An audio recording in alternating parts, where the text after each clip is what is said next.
नमस्कार दोस्तों, आपका स्वागत करते हैं आपके अपने YouTube channel Anjana study point में। दोस्तों आज हम लोग पढ़ेंगे प्रकाश के परावर्तन का नियम, जो कि ये मेरा पार्ट 2 होगा। पहले वाले पार्ट में प्रकाश का जो बेसिक इंट्रोडक्शन था उसके बारे में एक एक करके समझ गए थे।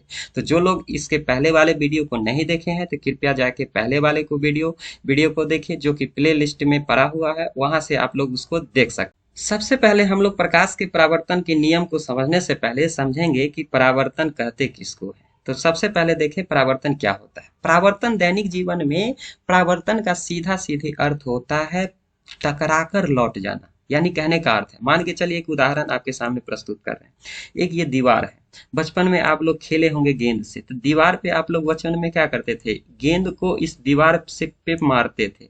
तो बदले में क्या होता था कि गेंद फिर इसी दिशा में क्या होता था, या मेरे हाथों में क्या होता था, लौट जाता था। तो जब कि कोई भी चीज किसी भी चीज से टकराकर लौट जाती है, इसको ही कहते हैं परावर्तन। तो प्रकाश का परावर्तन किसको कहेंगे, जब प्रकाश किसी भी वस्तु से टकराकर वापस लौट जाती है उसे ही कहते हैं प्रकाश का परावर्तन। तो परावर्तन क्या हुआ, लौट कर आ जाना टकराकर। प्रकाश का परावर्तन किसको कहेंगे, जब प्रकाश किसी सतह से टकराकर आ जाए। तो ये प्रकाश के परावर्तन का नियम किसको कहेंगे, अब ये समझिए। अब दोस्तों हम लोग यहाँ तक समझ गए होंगे कि प्रकाश का परावर्तन होता है कि जब प्रकाश किसी सतह से टकराकर लौट जाती है, और जिस सतह से टकराकर लौटती है तो लौटने के दौरान कुछ ना कुछ अपना वो नियम का पालन करती है, और जिस नियम का पालन करते हुए पुनः अपने माध्यम में लौट जाती है उसे ही कहते हैं प्रकाश के परावर्तन का नियम। तो देखिए, प्रकाश के परावर्तन का नियम का परिभाषा हम लोग क्या कह सकते हैं कि प्रकाश की किरण किसी सतह सतह अब हम बाद में समझाएंगे कि सतह चिकना होना चाहिए या खुरदरा होना चाहिए, किसी सतह पर पड़कर जिन नियम का यानी किसी न किसी नियम का वो पालन करता है, तो जिस नियम का पालन करते हुए उसी सतह से परावर्तित हो जाती है। परावर्तित का अर्थ समझ गए होंगे, टकराकर लौट जाना। और जिस नियम का पालन करते हुए परावर्तित होती है उसे ही कहते हैं प्रकाश का परावर्तन, और ये इस नियम को कहेंगे प्रकाश के परावर्तन का नियम। तो अब हम लोग समझेंगे कि प्रकाश के परावर्तन का कितने नियम होता है और कौन कौन सा नियम का पालन करता है। उसके पहले हम लोग कुछ नोट में जानेंगे कि प्रकाश का परावर्तन जब भी होगा तो वो अपारदर्शी वस्तु से होगा, और कल के वीडियो में हम लोग पारदर्शी और अपारदर्शी के बारे में समझेंगे। जैसे मान के चलिए ये सिंपल सा कांच है। सिंपल सा कांच, ऐसा कांच जो आर पार चेहरा या आर पार कोई चीज दिखता है। तो अगर कोई सिंपल कांच है तो क्या प्रकाश का परावर्तन इस पे होगा, तो इसका जवाब होगा जी नहीं, क्योंकि प्रकाश का परावर्तन ये होगा ही नहीं। क्योंकि जब अपारदर्शी कोई वस्तु है तो अपारदर्शी वस्तु से यानी पारदर्शी वस्तु से प्रकाश तो आर पार हो जाएगा। जब आर पार हो जाएगा तो प्रकाश यहाँ लौटा, अपने माध्यम में लौटा नहीं, तो इसमें प्रकाश का परावर्तन नहीं होगा। तो प्रकाश के परावर्तन के लिए जो सतह होना चाहिए वो पूरा या तो चिकना होना चाहिए या अपारदर्शी होना चाहिए। जैसा कि आप लोग देखे होंगे कि समतल दर्पण, वो दर्पण जिससे आप लोग अपना चेहरा जिस आईने में देखते हैं, जिस दर्पण में देखते हैं, वो समतल दर्पण। उसको ध्यान से देखिएगा तो एक तरफ जिसके तरफ आप चेहरे देखते हैं तो पीछे के तरफ देखिएगा तो किसी न किसी कलर से उसको वो सिल्वर ब्रोमाइड का लेप होता है, कलर चढ़ा दिया जाता है। कलर चढ़ाने से क्या होता है कि जब प्रकाश उस पे पड़ता है तो प्रकाश आर पार न होके पुनः उसका परावर्तन हो जाता है। तो यही तो कहलाता है प्रकाश के परावर्तन का नियम। तो प्रकाश के परावर्तन के नियम का सबसे अच्छा उदाहरण कौन है, तो समतल दर्पण। अब हम लोग समझते हैं परावर्तन का नियम कहता क्या है।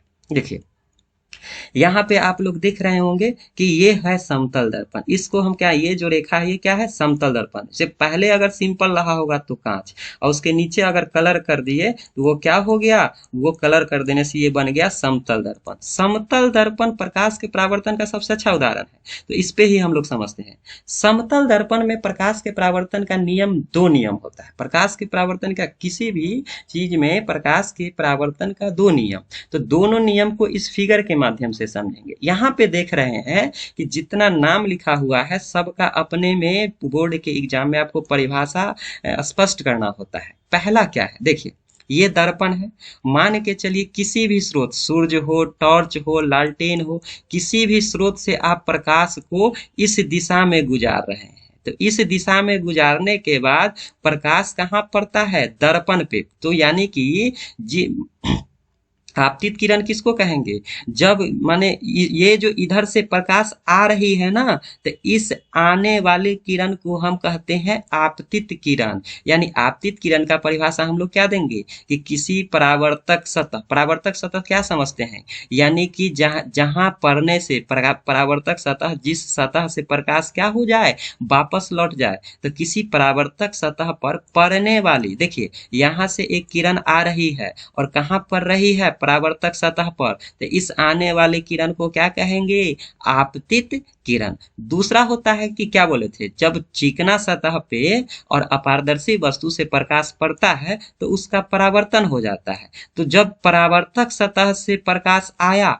और पुनः वो लौट कर चला गया, किस माध्यम में, यानी जिस माध्यम से आया था उसी माध्यम में पुनः वो वापस चला गया, तो इसे कहेंगे परावर्तित किरण। अब देखिए अब क्या होता है, अपना मन से हम लोग अभिलंब, एक लंब यहाँ पे डालते हैं। ये जो रेखा है इसको क्या कहते हैं, लंब। तो नियम, यहाँ से आपको दो नियम निकल के आएगा। सबसे पहले प्रकाश क्या हुआ, आया, प्रकाश क्या हुआ, आया किसी परावर्तक सतह पर, तो आने वाले किरण को क्या कहेंगे, आपतित किरण। यहाँ से ये टकरा के लौट गया, लौट जाने वाले को क्या कहेंगे, परावर्तित किरण। और ये दोनों के बीच एक लंब डालते हैं। तो लंब डालते हैं तो यहाँ से पहला नियम क्या कहता है, ये जो तीनों बिंदु को ध्यान से आप देख रहे होंगे, तीनों बिंदु एक ही जगह होता है, इसको कहते हैं आपतन बिंदु। इसको क्या कहते हैं, आपतन बिंदु। इसको क्या कहते हैं, आपतन बिंदु। अब समझिए नियम यहाँ से क्या निकलेगा। पहला नियम कहता है, अब इसको हम मिटा देते हैं, अब समझिए। पहला नियम कहता है, फिगर के माध्यम से ही हम लोग समझेंगे। पहला नियम कहता है कि आपतित किरण, परावर्तित किरण और आपतन बिंदु, इस बिंदु का क्या नाम दिया है, आपतन बिंदु पर डाला गया अभिलंब, तीनों एक ही समतल में होते हैं। ये प्रकाश के परावर्तन का पहला नियम है, प्रकाश के परावर्तन का पहला नियम। दूसरा नियम क्या कहता है, ध्यान से देखिए, ये जो इधर से देखिएगा, जिस एंगल से प्रकाश आपतित होता है उसी एंगल से उसका परावर्तन भी हो जाता है। तो दूसरा नियम यही तो कह रहा है कि आपतन, देखो यहाँ से ये आपतित किरण और ये जो अभिलंब है, ये दोनों के बीच के कोण को कहते हैं आपतन कोण, और इसे आई द्वारा सूचित किया जाता है। और दूसरा क्या होता है, ये अभिलंब और परावर्तित किरण के बीच के कोण को कहते हैं परावर्तन कोण, और इसे आर द्वारा सूचित किया जाता है। तो दूसरा नियम यहाँ से निकल के आता है कि आपतन कोण और परावर्तन कोण हमेशा बराबर होता है। अगर मान के चलिए यहाँ एंगल 60 डिग्री है तो परावर्तन कोण का मान भी कितना हो जाएगा, 60 डिग्री। तो पहला नियम क्या निकल के आया, आपतित किरण, परावर्तित किरण और आपतन बिंदु पर डाला गया अभिलंब तीनों एक ही तल में होते हैं। और दूसरा नियम क्या कहता है, आपतन कोण, परावर्तन कोण हमेशा बराबर होते हैं। यही इसका यहाँ पर सबका परिभाषा दोस्तों लिखा हुआ है आपतित किरण का, कि आने वाली किरण को आपतित किरण, परावर्तित किरण यानी कि जब टकरा कर जिस माध्यम में लौट जाती है उसे क्या कहते हैं, परावर्तित किरण। और आपतन बिंदु यानी कि अभिलंब, आपतित किरण, परावर्तित किरण और आपतन बिंदु पर जो अभिलंब डाला गया था, तीनों का देखिएगा, तीनों एक ही बिंदु पे मिलते हैं। तो जिस बिंदु पर मिलते हैं उसे कहते हैं आपतन बिंदु। यहाँ आपतन बिंदु ये हो गया।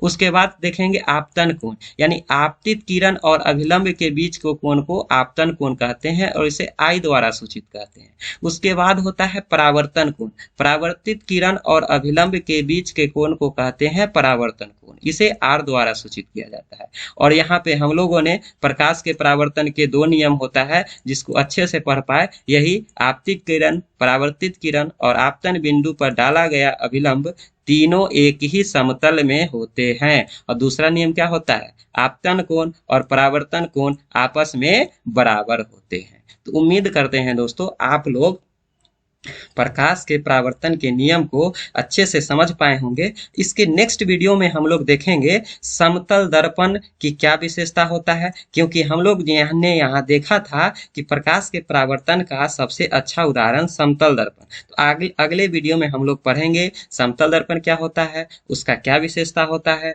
उसका उपयोग कहाँ करते हैं। तो उम्मीद करते हैं दोस्तों ये वीडियो आप लोग को बहुत पसंद आया होगा। अगर पसंद आया होगा तो कृपया इसे लाइक, सब्सक्राइब तथा अपने दोस्तों में शेयर जरूर करें। आपका लाइक और सब्सक्राइब करना ही मेरे लिए मोटिवेशन का काम करता है, ताकि आपके लिए मैं अच्छा से अच्छा कंटेंट को जुटा सकूं और आप तक पहुंचा सकूं। तब तक के लिए जय हिंद, जय भारत।